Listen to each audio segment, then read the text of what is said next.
খুব শীঘ্রই হয়তো ইরান পরমাণু বোমা হামলা করবে ইসরায়েলে। ইরান খুব সহজে এ যুদ্ধে হেরে যাবে এমনটাও না। আবার ইরান বছরের পর বছর যুদ্ধে টিকে থাকতে পারবে এমনটাও না। আমেরিকা ইসরায়েল নাস্তানাবুদ, জলে হাবুডুবু খাচ্ছে ইরানের মিসাইলের আঘাতে।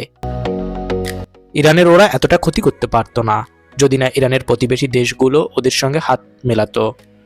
এখনই মোক্ষম সময় ইরানের পারমাণবিক বোমা হামলা করা, ইসরায়েলকে নিঃশেষ করে দেওয়া, এই সুযোগের সদ্ব্যবহার করা।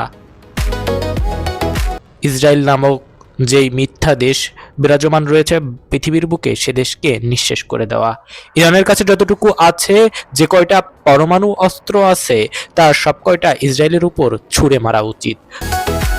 কারণ পারমাণবিক পারমাণবিক বোমা মারার পর যেসব নিষেধাজ্ঞা আসবে ইরানের উপর, তা না মারলেও আসবে। তা থেকে এড়িয়ে যখন ইরান বাঁচতে চাইবে, ইরানকে কোনোভাবে বাঁচতে দেওয়া হবে না। ইরানকে নানাভাবে কোণঠাসা করে রাখা হবে। এই যুদ্ধের শেষ কোথায়? এই যুদ্ধের শেষ একমাত্র ইরান পারমাণবিক বোমা মেরে ইসরায়েলকে ধ্বংস করবে। পারমাণবিক বোমা মারার পর যে ক্ষতি হবে ইরানের, তা না মারলেও হবে। আমেরিকা ইরানের উপর কখনো পারমাণবিক বোমা মারবে না। ইরানের এই ভয় পাওয়ার কোনো সম্ভাবনা নাই। ইসরায়েলের ধ্বংস আমেরিকা উন্মাদ হইয়া যাবে। ট্রাম্প হইয়া যাবে ইতিহাসের খলনায়ক। ট্রাম্প কখনো ইরানকে পাল্টা পারমাণবিক হামলা করবে না, এটা নিশ্চিতভাবে বলা যায়।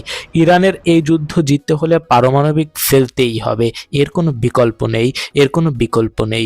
অবশ্যই পারমাণবিক বোমা ফেলে ইসরায়েলকে ধ্বংস করতে হবে। তা না হলে ইরান কখনো আর মাথা উঁচু করে উঠতে পারবে না, কারণ ইরানে একের পর এক হামলা চলতেই থাকবে।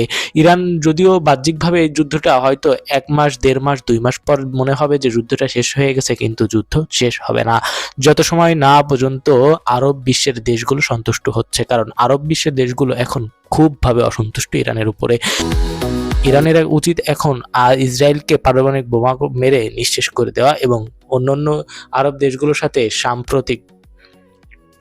আরব দেশগুলোর সাথে খুব ভালো ঘনিষ্ঠ সম্পর্ক রক্ষা করা। কারণ ইসরায়েলের সাথে অন্যান্য প্রতিবেশীর সাথে খারাপ সম্পর্ক করে ইরান কখনো টিকে থাকতে পারবে না।